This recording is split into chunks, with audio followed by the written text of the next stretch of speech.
All right, we'll start with the opening statement from Coach and then open up for questions. Yeah, good morning, everybody.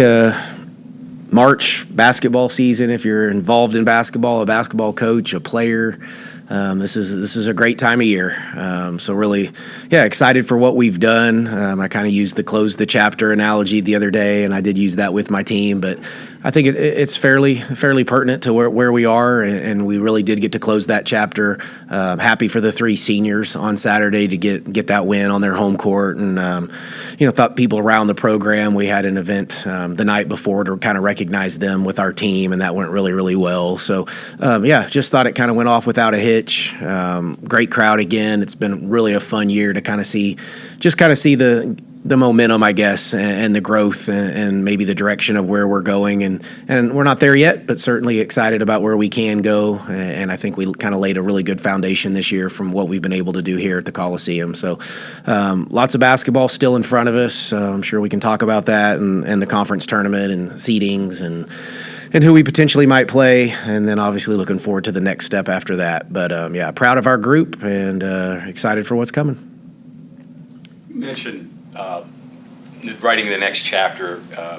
In your past, how have you dealt with that with your teams when you had successful years and you have to say, hey, listen, that's great, but there's bigger things ahead. There's more to this season. Well, yeah, it's different though, and I was talking about with the staff. The feeling going into the Big 12 now is different than what it was at the mid-major level because you had to win, like absolutely had to win those 3 games, at the mid-major level, or it did not matter in any way, shape, or form what we had done up to date. And I think one year we were maybe even like 27 in the net, which may have been the RPI at the time, and we were not going to get into the NCAA tournament. A year ago, I think we were like 61 or something like that, to one off of I think where West Virginia was, and we had no chance of getting in. So the pressure at that level going into the conference tournament feels a little different than it does now, just because there's still something left, after that, because we've put ourselves in that position. Now the goal doesn't change, and you want to win the conference tournament, and you want to advance, and these are big-time games that will help prepare you for the NCAA tournament and be on a neutral floor. So the excitement doesn't change. We got a little bit of time before we have to, get going. We'll go a little bit even lighter today and just give them a little bit of time off to recover. But no, the excitement stays the same. Pressure's a little bit different from, the mid-major level. That's what I kind of feel. Well, that's a change for you. I mean, it was an ultimate sense of urgency for you in that conference tournament.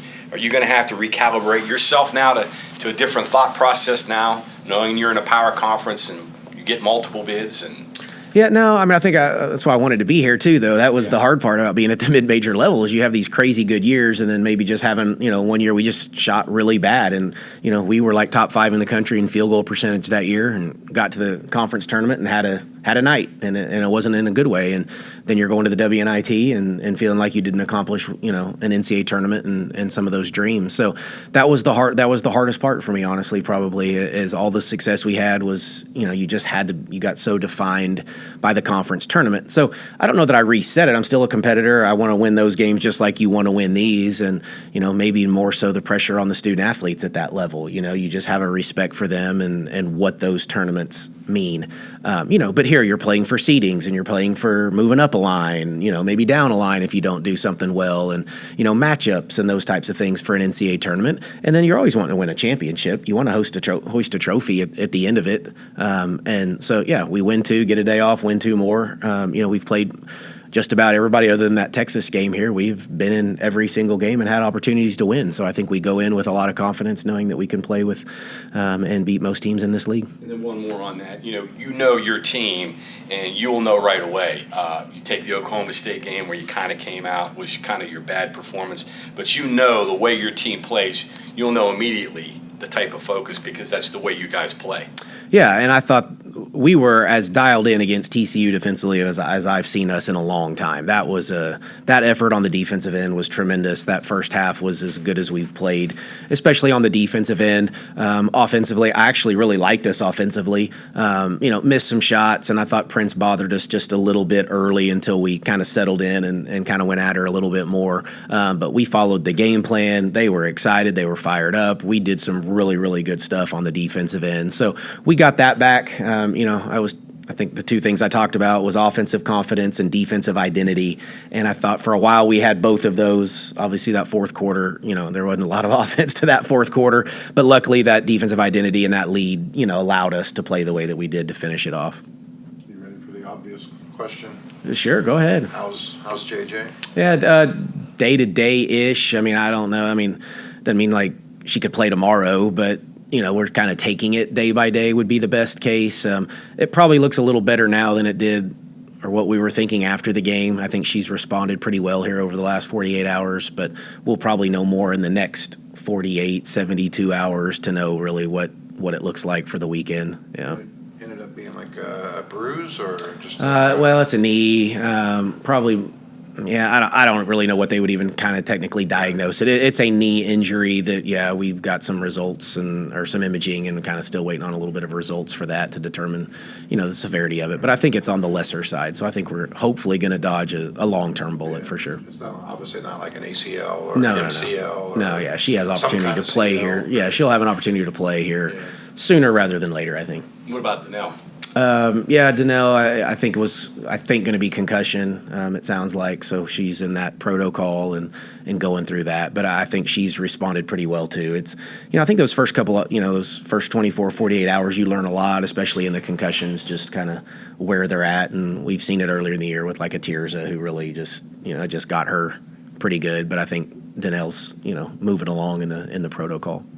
Back that TCU game, did you feel like in that fourth quarter that you might have to win the game defensively by not scoring at all?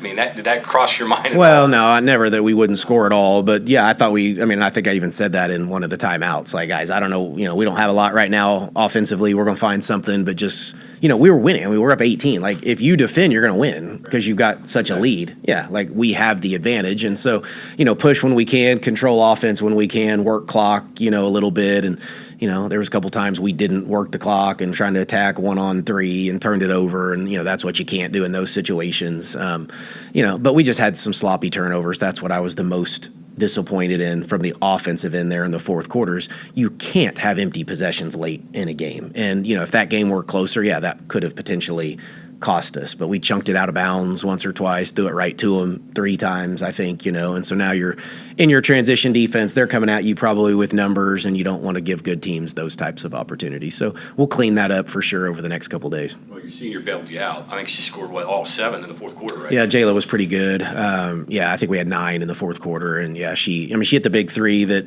I think it got it back to maybe 13 or 14, whatever it was, and felt like that kind of just kept them at bay a little bit. So, and she had a couple layups in there too. So I think she had 7 of the 9. How do you approach the weekend? Or Friday, do you start studying Cincinnati and Central Florida, or do you kind of narrow it down, or what do you do? No, we'll prepare for both. Somewhat similar teams, so I think the game plan doesn't have to change a ton based on who you play. We have played them both twice. It's been a while now, which I guess is kind of good.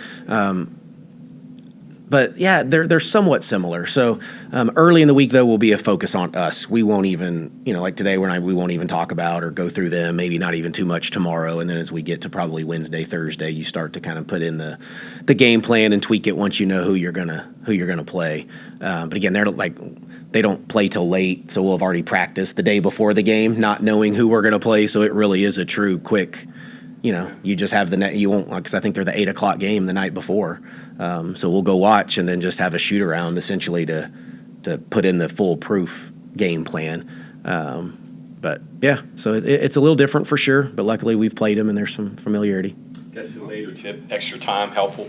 Yeah, it gives you a little bit more time. Our shoot around's not till later, so we can probably do some stuff in the morning or even walk through in the hotel to give us enough time. Yeah. Can I get you to expand a little bit on the difference between mid-major and what you're going through here? What life has been like as compared to a year Stephen F. lost and crowds and the likes? Honestly, not too different. I mean, my life is pretty much. I do the same stuff whether I was there or here. I get up every day and take my kids to school, and then I drive to work and I drive home and watch their activities in between. I mean, that's pretty much the life of a college basketball coach. Some of the crowds, obviously the venues, that changes without question. the amount of pressure, if you want to call it that, I don't know that it really changes much. I think as a coach, you put enough of that on yourself. I've really enjoyed this team, and they're, as I've said, the even keel nature of them has probably even relaxed me a little bit more this year than maybe even some years. We've won, but we've won before at a pretty high rate. I think this was 8 years in a row where my teams have won 23 or more. So we're still doing that. So that piece has felt pretty similar. But yeah, we've played in front of great crowds, great venues, bigger environments. That has been different. And then the feel, as I said, leading into the tournament, a completely different feel. What's the word? Anyway, your defense has been, you proved that works, whether, no matter what level. I guess that's what I'm asking. Yeah, no, it has. And I don't think that I was really worried about that. We had played Power 5 teams and beaten Power 5 teams playing that way, so that was a pretty good indication. We'd been in the NCAA tournament a couple times and played that way and had opportunities and felt like we should have won those games playing the style that we do. I think I noticed yesterday we ended up with the best scoring defense in the Big 12 in conference games. So I think we got Texas by 0.1 after that TCU game. So, playing that way. And I think a lot of teams or people think that we play fast, which means you're going to give up points or play a certain way. And you don't have to do that. We just do it a little bit differently in how we defend than some other teams. But yeah, really proud of what we've done defensively. Offensively, I've said all year it would take us a little while, and we're still not quite where I would like to be, and that's going to be a work in progress. But yeah, from the defensive side, I thought we've really battled.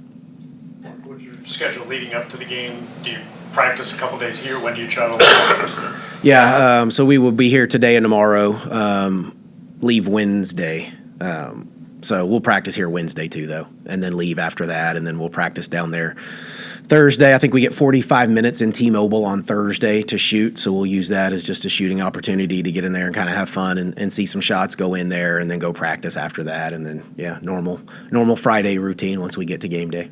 You get to sneak down to Charleston tomorrow morning? I will get to sneak down, so yeah, I will get to go watch my daughter play in Charleston, so I'm not going to miss that one for sure. And then if they advance, I don't know what I'll do at that point, but we'll figure something out. If we advance, they advance, and I don't know how I'm going to manage that one. But yeah, they stream it. Yeah, it's still there's something I don't know. I'm gonna. Yeah, if you're a dad, you don't want to and you have an ability to get there, you want to be there because she's just a freshman, but you never know. You don't know if they'll be back, and you want to be there for your kids too. So don't know how I could manage the semifinal, but if she was playing in a state championship, I don't know what I'm going to do there, but I'm going to have to come up with something. Joe hooked me up when my daughter was in state championship in soccer. He sent me the clip. I could even watch her play. Yeah, back then, it wasn't quite. At least we do have streaming now, don't we? Kind of paraphrasing what you said after the game, that the 23 and 5 or 6 record, you would take that at the beginning of the year. Kind of paraphrasing that, but what did you expect at the beginning of the year, I guess? Yeah, I don't know that I really had any. I didn't have a number goal. I didn't say we had to win 20 or 23 or I thought we'd win 17. I never really allowed myself to even go there. I thought if it went well, it could look something like this, but like an undefeated non-conference. I don't know that I ever really, it was just just the coaching cliche. Really, truly, it was just go one by one and then, start to build it. But as it got going, then you just keep even believing a little bit more. And, they showed me something here in this game. And so I think we've had those moments. And then I think 7-game win streak within the league, okay, now we're piecing some wins together. And, we knew the back end was going to be that real stretch with all those ranked teams. And so we knew it would get a little more difficult. And so, yeah, kicking ourselves for the Baylor one or the Oklahoma State one, the Kansas State overtime, just might have changed a few things. But you still, essentially we finished in 4th. Right. We finished in 4th, and that was a tie, but, 4th place. We finished 4th in the Big 12. That's out of 14 teams. That's a solid year most years, and in particular in your first year. That's something I think to celebrate in itself. And we would like to have some back, but that's hindsight, and I don't want to live that way. That'd be miserable if I did. Fan of the tiebreaker system they got? Probably not this year. Yeah, it depends on how it goes. Yes and no, you know. Yeah. Yeah, like it goes into the pool. I think most leagues probably do it that way. Where it gets tricky is when you don't play teams twice and you only play somebody once and maybe you just played them on the road. You know, and so, you know, like if we had gotten into a tiebreaker with Kansas State and we lose in overtime at their place and never had a chance to play them at home, you're like, well, you know, Right. I don't know if that's fair to put us and take that loss into the, you know, into the equation. You know, with us, Iowa State and Baylor, we played both of those teams twice. Now they did not, and so that's where it gets a little messy. You know, and so is 2-2 the same as 1-2, or 2-1 the same as 2-2 when you didn't all play the same amount of times, you know, in the same location. So that's where you're like, I don't know about, you know, I don't know about that, but. We knew what we were getting into. We knew that Baylor loss could come back to bite us in the tiebreaker scenario, and it did. Going back to scouting for this weekend, how tempting is it to look one step ahead to Kansas State when you have had success against both Cincinnati and UCF this year, but for you all and the players as well? Well, yeah, no. I mean, we won't talk about it. It won't be tempting as in, like I'm cheating on, you know, UCF or Cincinnati to go look for Kansas State. I mean, we'll have a coach that does that, obviously that scout that looks ahead, but no, we will completely play the game in front of us.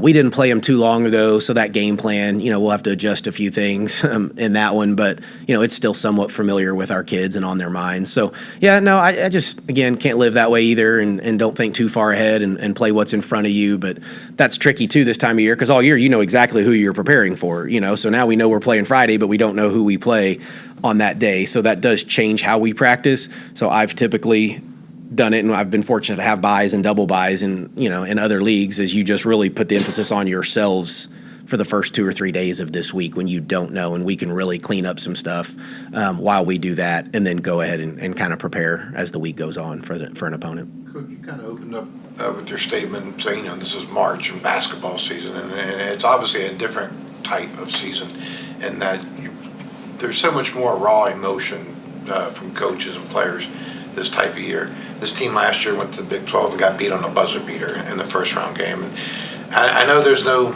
secret formula to avoid that kind of stuff, but just the March aspect, the raw emotion, how much different is it now as compared to, you know, just a couple weeks ago? Yeah, it's different. There's no doubt about it. I think you're really just hanging on to every possession, and every possession has a life of its own. You know, and that can be early, it can be late. I thought we played the first half at TCU like that, though. I thought we were hanging on to every defensive stop, every offensive rotation. You know, moving the basketball, sharing. Like we really, I thought, played, you know, that way, and you know, and it felt like March and was March. You know, it was just early in March, and it wasn't a tournament setting. But I think it's the same thing. You're playing for championships now, you know, and that's important. You're playing to hoist a trophy, like I said earlier, and that brings on a whole different identity, you know, and we've got these long 18-game schedules. You know, years ago, we didn't play 18-game conference schedules very often, or 20, you know. I've been in some leagues where we played 22, and it lasts so many months, you just can't have that feeling night in and night out. But now you can, because if you lose, you come home for a little while. And that's going to be a little different. You know, even if you play all the way to Tuesday, selection Sunday's not until the following, you know, obviously Sunday, and then you wouldn't play till Thursday. So you're these breaks that are built in, and we'll be in spring break next week when we're just back here waiting and having no idea who we play and where we're going and those types of things. So it's all going to be a little different. But when the ball gets tipped, yeah, you better hang on to every possession because they mean a little bit more now. One non-tournament question here. I think next year will pretty much be the end of the fifth year COVID. How does that change recruiting? Well, I don't know. It changes recruiting only in the sense that I think there's going to be more high school kids back in play. Right now, everybody's staying old because of the COVID year kids. So I think we had something like 350 fewer freshmen in women's basketball this year than we had previously. But we still have the portal, and we still have NIL, and we have to navigate all of that. And that's, you know, still a life of its own. And so I think we kind of wait to see what the transfer portal and some of those rules look like to know, because you could still technically stay old. But for me, I still want freshmen. I call them program kids. I want kids that grow in your program, want to be a part of your program. You know, and if not, we can piece together for the year or two. But for me, I just think multi-year, grow together, character, know their families, get to know them at that personal level is still the way to do it. if you can. But you can't just have a group of young freshmen and sophomores either, very much in this day and age, and survive. To his point, though, will you take a harder look at D2 basketball since there are that many players that did not get to Division I that filtered down into D2 and junior college and whatnot? Well, yeah, you can in D2. I mean, Iowa State's starting guard is a Division II kid that scored a ton of points, so it doesn't mean you can't. We can go to mid-major, and get mid-major level kids too that have done it at the Division I level or maybe had success against a Power 5 school. So, I'm not saying no to Division II. I was a Division II guy, and there's great quality there. I think D2, if you go the other way, they're the ones kind of. So back in the day, right, if you wanted to play right away, you had to go down a level. So we went from D1 to D2, and you got really, really good players at the Division II level because they wanted to play right away, and they didn't want to sit out, and that's the way you could do that. So when I was a D2 guy, we were trying to get Division I transfers, and they could go immediately play, and they didn't want to sit out. So now Division II they're all staying at the Division I level because they don't necessarily have to drop down to play. So that's kind of what you see a little bit at that level. But yeah, you have to stay relevant in the portal. But I don't know that I just want to rework the roster and have 6 or 7 new kids, every year. And, we've enjoyed having Destiny Agabata, who's here, who will be a freshman for us, who came in early. Like, it's been really good to have her here. Really mature, smart kid who's going to have a leg up, going into next year. And Jordan Thomas, our other signee, is going to be really good. And we got to watch her play in the playoffs. So there's really good talent. You still have to keep signing good young ones, but you got to stay old too at the same time. I was always just saying from a numbers game because there are some good players that didn't get opportunities at D1 because of the COVID deal that now could possibly be available looking to move up. Yeah, they could, yeah. And everything's on the table. I mean, we don't ever, take anything off the table. We're got a couple junior college kids too that we're recruiting right now. The same situation that may have been overlooked a little bit and needed that opportunity to showcase their skills. So nothing wrong with that opportunity either. So yeah, you keep it all on the table.